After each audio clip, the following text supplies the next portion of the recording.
JP आंदोलन, सीता धाम की राजनीति, आज का राजनीतिक टकराव यानी कि इंडिया वर्सेज इंडिया गठबंधन, धर्म बनाम अधिकार का नैरेटिव, सब कुछ बस एक ही सीट पर। जी हां, हम बात कर रहे हैं बिहार के सीतामढ़ी सीट की, जहां सीएम नीतीश की पकड़ बेहद मजबूत है। दरअसल बिहार में निर्वाचन आयोग द्वारा एसआईआर के तहत 65 लाख से अधिक मतदाताओं के नाम काटे जाने के खिलाफ राहुल गांधी की वोटर अधिकार यात्रा चल रही है।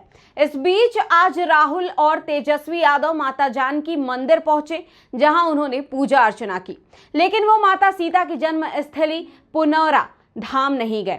सीतामढ़ी से पुनौरा धाम की दूरी मात्र 2 किलोमीटर है। इतना सब करने के बाद भी बिहार की जनता राहुल गांधी को स्वीकारने से इनकार कर रही है, क्योंकि मंदिर में पूजा राहुल गांधी द्वारा किया जा रहा था और मंदिर के बाहर मोदी मोदी के नारों की गूंज चारों तरफ गूंज रही थी। अब इससे बिहार की सियासत और इंडिया गठबंधन के पकड़ का अंदाजा लगाया जा सकता है।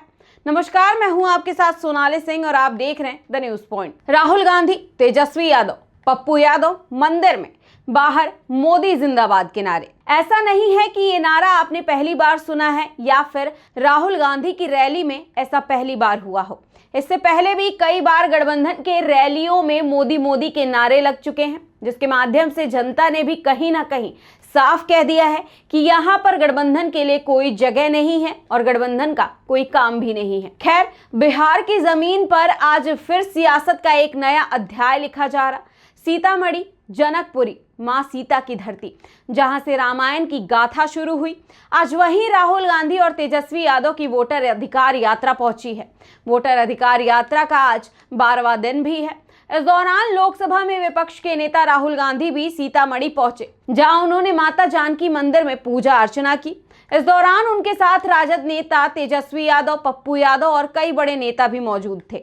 लेकिन राहुल गांधी पुनौरा धाम नहीं गए, जबकि महज 2 किलोमीटर की दूरी पर ही मां सीता की जन्मस्थली है, जहां हाल ही में गृह मंत्री अमित शाह पहुंचे थे। उन्होंने मंदिर निर्माण की आधारशिला रखी थी। आज राहुल भी उसी धरती पर मौजूद हैं और जनता के बीच अपने प्रयासों को भुनाने में लगे हुए हैं। यानी राजनीति का खेल साफ है। भाजपा धार्मिक ध्रुवीकरण के सहारे चुनावी मैदान को साधना चाहती है और राहुल गांधी सीधे संदेश देना चाहते हैं कि उनकी लड़ाई हिंदू मुसलमान की नहीं बल्कि वोट की हिफाजत की है, जैसा कि गठबंधन हमेशा से ही दावा करती आई है।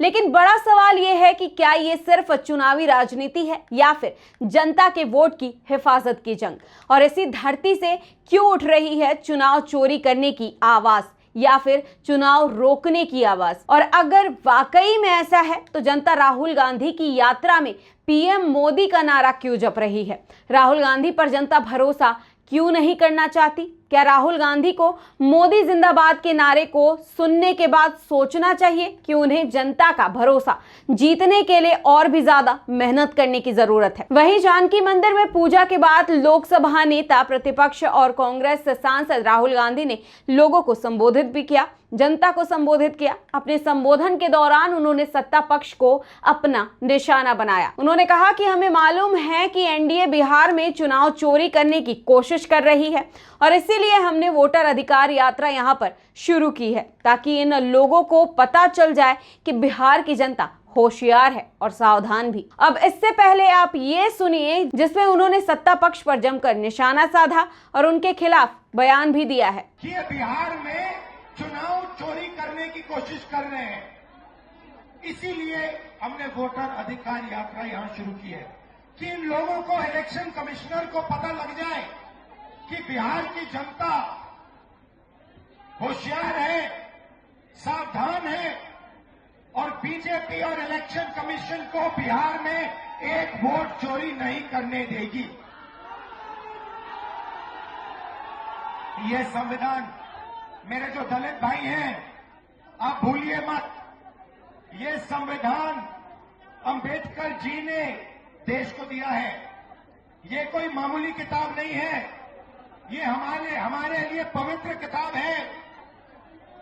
ये किताब हिंदुस्तान की किताब है, हमारी सोच की, हमारी विचारधारा की किताब है। और मैं सिर्फ सारे के सारे दलित भाइयों से कहना चाहता हूं आप याद रखिए, आजादी से पहले आपकी क्या हालत थी। आपको अछूत कहा जाता था, लोग आपको छूते भी नहीं थे, मारा जाता था। जो भी आपको अधिकार मिले हैं, जो भी अधिकार आपको मिले हैं, संविधान के कारण मिले हैं। संविधान ने आपको अधिकार दिए और ये बीजेपी के लोग ये सारे के सारे अधिकार आपसे और ईबीसी से और पिछड़ों से छीनना चाहते हैं। भाइयों और बहनों, 65 लाख वोट कटे हैं। लिस्ट निकालिए और देखिए, उसमें ईबीसी है, दलित है, अल्पसंख्यक है, पिछड़े वर्ग के लोग हैं, गरीब लोग हैं, किसान हैं। उसमें एक अमीर व्यक्ति का नाम नहीं है, एक अमीर व्यक्ति का नाम नहीं है। वोट चोरी ये गरीबों से कर रहे हैं क्योंकि ये आपकी आवाज को दबाना चाहते हैं। और मैं स्टेज से आपको कहना चाहता हूं, ये आपकी आवाज को कभी नहीं दबा पाएंगे। हम आपके साथ खड़े हैं। इस दौरान राहुल गांधी ने कहा कि हमें मालूम है कि ये लोग बिहार में चुनाव चोरी करने की कोशिश कर रहे हैं, लेकिन बिहार की जनता होशियार है, सावधान है और किसी भी कीमत पर एक भी वोट चोरी नहीं होने देगी। अब आप सोच रहे होंगे कि इस सीट में आखिर ऐसा खास क्या है जिसके लिए लड़ाई इतनी बढ़ती जा रही है। दरअसल सीतामढ़ी सीट का राजनीतिक इतिहास हमेशा से ही निर्णायक रहा है। यही वो जमीन है जिसने जयप्रकाश आंदोलन की लौ देखी और यही वो इलाका है जहां से लोकनायक जयप्रकाश नारायण ने संपूर्ण क्रांति का बिगुल फूका था। और आज राहुल गांधी उसी धरती से वोट बचाने की क्रांति की बात कर रहे हैं। वहीं भाजपा भी कुछ कम नहीं है, क्योंकि गृह मंत्री अमित शाह पहले ही इस सीट को साधने की तैयारी कर चुके हैं। बता दें, भाजपा की नजर पुनौरा धाम के धार्मिक समीकरणों पर है, जहां 890 करोड़ की लागत से भव्य सीता मंदिर बन रहा है, जिसकी आधारशिला नीतीश कुमार और सम्राट चौधरी ने खुद अमित शाह के साथ मिलकर रखी है।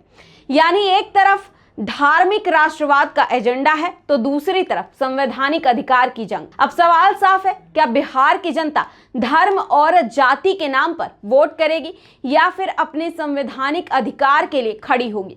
बता दें, राहुल गांधी की वोटर अधिकार यात्रा बिहार की गलियों से गुजर रही है, लेकिन राजनीति की राहें अब सीधी नहीं है। सामने भाजपा का धर्म कार्ड है, धर्म एजेंडा है, पीछे गठबंधन की संविधान की ढाल है। और इसी टकराहट से तय करना होगा कि 2025 में बिहार की तस्वीर कौन लिखेगा। हालांकि ये तय करना भी बिहार की जनता के हाथ में ही है और बिहार की गद्दी पर कौन सवार होगा ये तय भी बिहार की जनता ही करेगी। आप क्या सोचते हैं इस बारे में, हमें कमेंट बॉक्स में जरूर बताएं। फिलहाल के लिए नमस्कार, देखते रहिए द न्यूज़ पॉइंट।